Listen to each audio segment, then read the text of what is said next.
मानवीय करुणा की दिव्य चमक पाठ के लेखक सर्वेश्वर दयाल सक्सेना जी हैं। इस पाठ में फादर कामिल वुल्के की चारित्रिक और व्यवहारिक विशेषताओं का वर्णन किया गया है।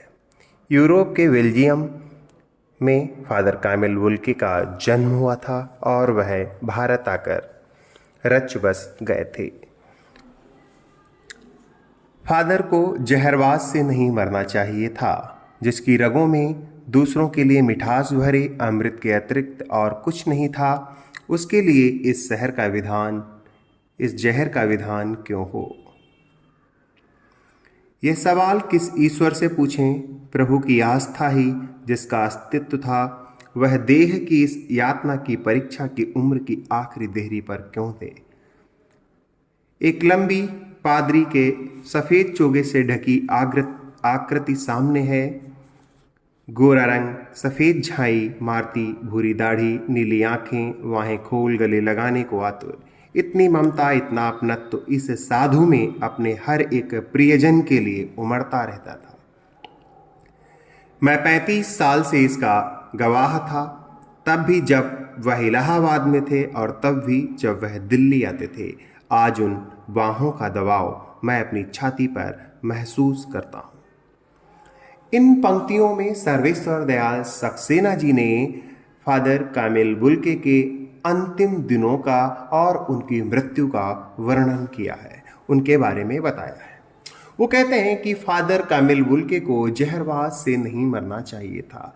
फादर कामिल वुल्के की मृत्यु एक जहरीले फोड़े के कारण हुई थी। अब लेखक को ये समझ में नहीं आ रहा है कि जिसके अंदर इतना प्रेम है, असीम मिठास भरी हुई है, उसके अंदर जहर कहाँ से आ गया, उसके शरीर में जहर कहाँ से आ गया। भगवान में आस्था और विश्वास रखने वाले के अंतिम दिन इतने घोर कष्ट में कैसे व्यतीत हुए, क्यों व्यतीत हुए। लेखक फादर के शरीर कदकाठी के बारे में भी वर्णन कर रहा है और वह ये भी कह रहा है कि वह एक बहुत ही मिलनसार व्यक्ति के थे। उनमें ममता थी, उनमें अपनत्व था। फादर को याद करना एक उदास शांत संगीत को सुनने जैसा है।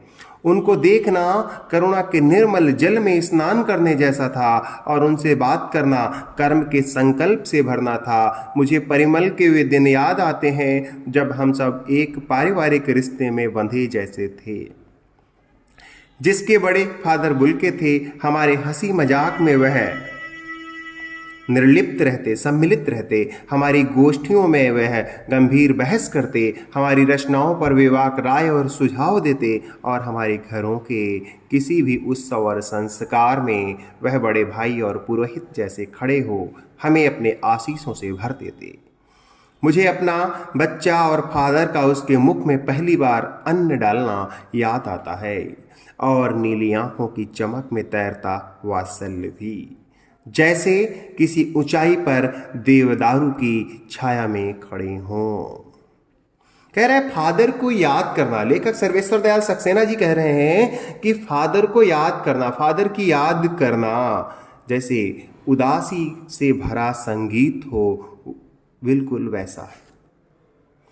वे व्यवहार में निर्मलता और कार्य करने का दृढ़ संकल्प देने वाले थे। परिमल एक पत्रिका के माध्यम से लेखक की उनसे भेंट होती रहती थी और धीरे धीरे फादर कामिल वुल्के और सर्वेश्वर दयाल सक्सेना जी में पारिवारिक संबंध हो चुके थे।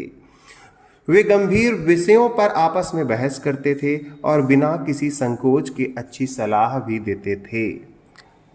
कोई भी उत्सव हो, उस पर बड़े भाई और पुरोहित के रूप में वह अपना आशीर्वाद देने आते और लेखक कहते हैं कि उनका साथ देवदार के वृक्ष के समान था। जैसे देवदार का वृक्ष अत्यंत घना होता है, विशाल होता है और शीतलता प्रदान करता है, ऐसे ही उनका साथ होता था।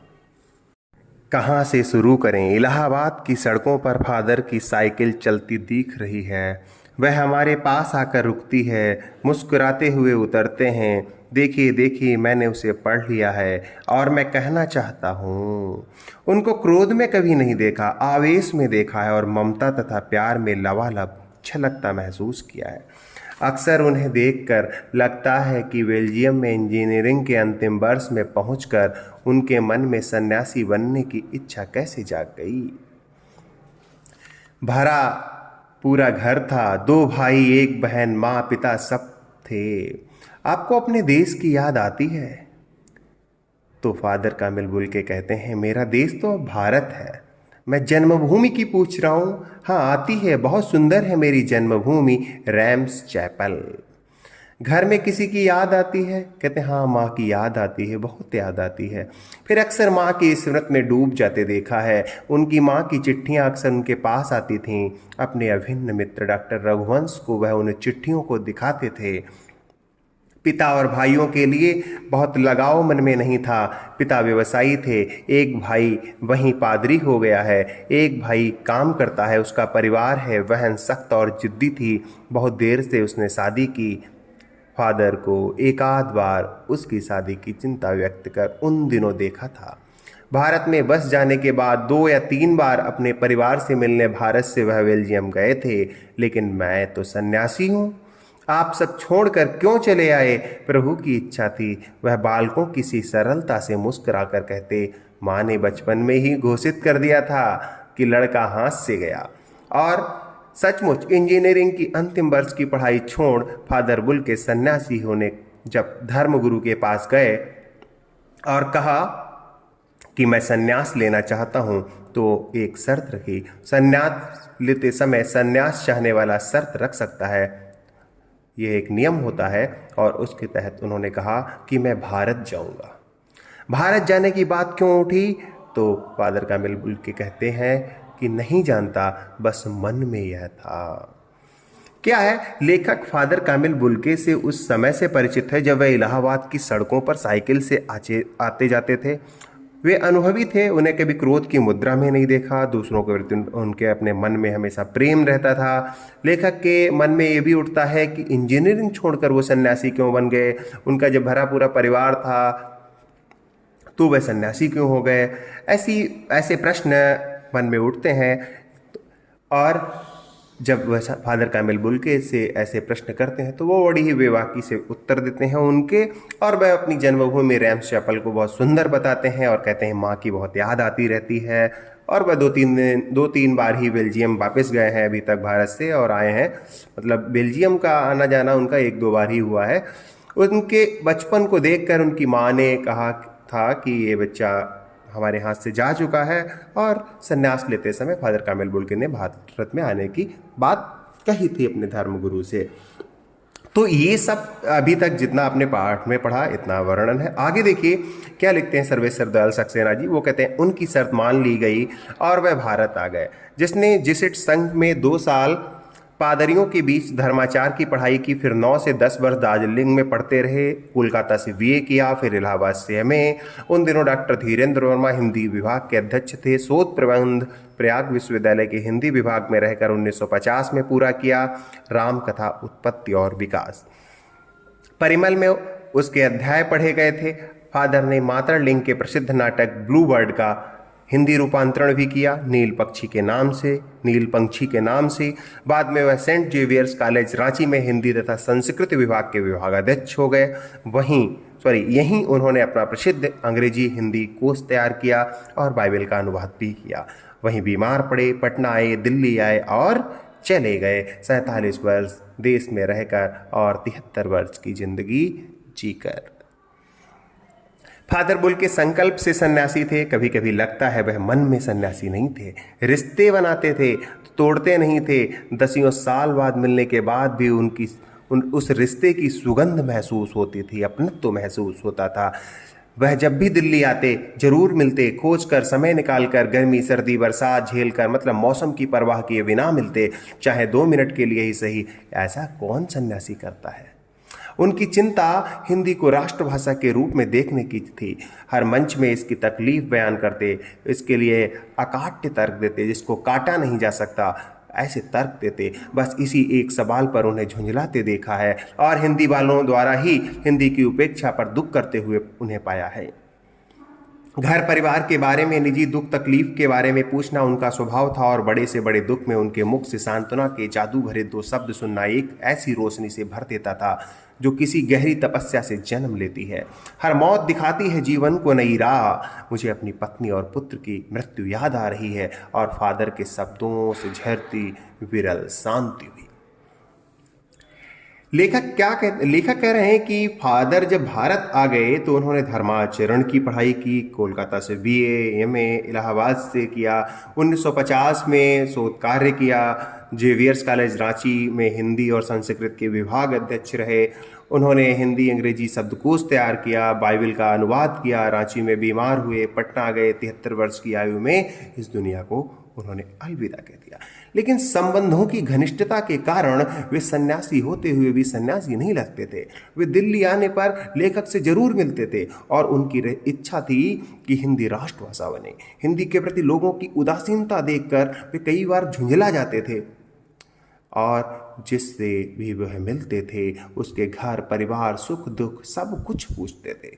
बड़े से बड़े दुख में भी उनके द्वारा बोले गए सांत्वना भरे शब्द जीवन में नई आशा का संचार करते थे। आज वह नहीं है, दिल्ली में बीमार रहे और पता नहीं चला। बाहें खोलकर इस बार उन्होंने गले नहीं लगाया। जब देखा तब वे बाहें दोनों हाथों की सूजी उंगलियों को उलझाए ताबूत में जिस्म पर पड़ी थीं। जो शांति बरसती थी वह चेहरे पर थिर थी, रुक सी गई थी, तरलता जम गई थी। वह 18 अगस्त 1982 की सुबह 10 बजे का समय था। दिल्ली में कश्मीरी गेट के निकलसन कब्रगाह में उनका ताबूत एक छोटी सी नीली गाड़ी में से उतारा गया। कुछ पादरी, रघुवंश जी का बेटा और उनके परिजन राजेश्वर सिंह उसे उतार रहे थे। फिर उसे उठाकर एक लंबी संकरी उदास पेड़ों की घनी छाह वाली सड़क से कब्रगाह के आखिरी छोर तक ले जाया गया, जहां धरती की गोद में सुलाने के लिए कब्र अवाक मुंह खोले लेटी थी। ऊपर करील की घनी छाह थी और चारों ओर कब्रें और तेज धूप के व्रत।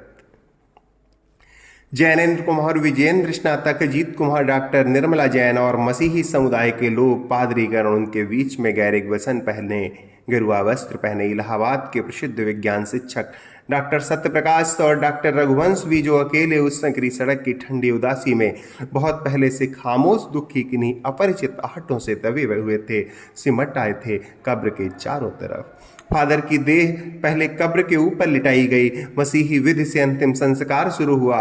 रांची के फादर पास्कल तोयना के द्वारा उन्होंने हिंदी में मसीही विधि से प्रार्थना की। फिर सेंट जेवियर्स के रेक्टर फादर पास्कल ने उनके जीवन और कर्म पर श्रद्धांजलि अर्पित करते हुए कहा, फादर बुल के धरती में जा रहे हैं, इस धरती से ऐसे रत्न और पैदा हों। डॉक्टर सत्यप्रकाश ने भी अपनी श्रद्धांजलि में उनके अनुकरणीय जीवन को नमन किया। फिर देह कब्र में उतार दी गई। मैं नहीं जानता इस सन्यासी ने कभी सोचा था या नहीं कि उसकी मृत्यु पर कोई रोएगा, लेकिन उस क्षण रोने वालों की कोई कमी नहीं थी। नम आंखों को गिनना स्याही फैलाना था। रोने वालों की संख्या को अगर वर्णन किया जाए, लिखा जाए, तो सिर्फ और सिर्फ स्याही को फैला रहे हैं, आप खराब कर रहे हैं। लेखक कह रहा है कि इस बात का पश्चाताप है, दुख है कि फादर बुल के बीमारी की अवस्था में दिल्ली आए और उसे पता भी नहीं चला। लेखक को उनके दर्शन ताबूत में ही हुए। उनको दिल्ली के कश्मीरी गेट के कब्रगाह में 18 अगस्त 1982 को जब पास्कल तोयना के द्वारा पूरे विधि विधान के साथ कब्र में उतारा गया। श्रद्धांजलि अर्पित करते हुए फादर पास्कल ने कहा था, फादर काम्बल धरती में जा रहे हैं, ऐसे रत्न और पैदा हों। सभी ने उनको नमन किया था। लेखक का कहना है कि शायद ही फादर बुल्के ने सोचा हो कि उनकी मृत्यु पर कोई रोएगा, लेकिन वहां उपस्थित सभी लोग रो रहे थे, उनकी गिनती नहीं की जा सकती। इस तरह हमारे बीच से वह चला गया जो हमसे सबसे अधिक छायादार, फल फूल गंध से भरा और सबसे अलग होकर, सबका होकर, सबसे ऊंचाई पर मानवीय करुणा की दिव्य चमक में लहलहाता खड़ा था, जिसकी स्मृति में हम सबके मन में जो उनके निकट थे किसी यज्ञ की पवित्र आग की आंच की तरह आजीवन बनी रहेगी। मैं उस पवित्र ज्योति की याद में श्रद्धानत हूँ। लेखक बहुत दुख व्यक्त कर रहा है और कह रहा है कि छायादार, फल फूल, गंध युक्त, सुगंध युक्त, सबसे अलग और सबको अपना बनाकर रहने वाला व्यक्ति, जो सबको मानवता का पाठ पढ़ाता था, वह प्रकृति में विलीन हो गया है। उसकी पवित्र यादें सबके दिल में यज्ञ की पवित्र अग्नि की तरह बसी रहेंगी। लेखक उस महान आत्मा को श्रद्धापूर्वक नमस्कार करता है। प्रिय विद्यार्थियों, इस पाठ को आप पुनः पढ़ें और एक बार फिर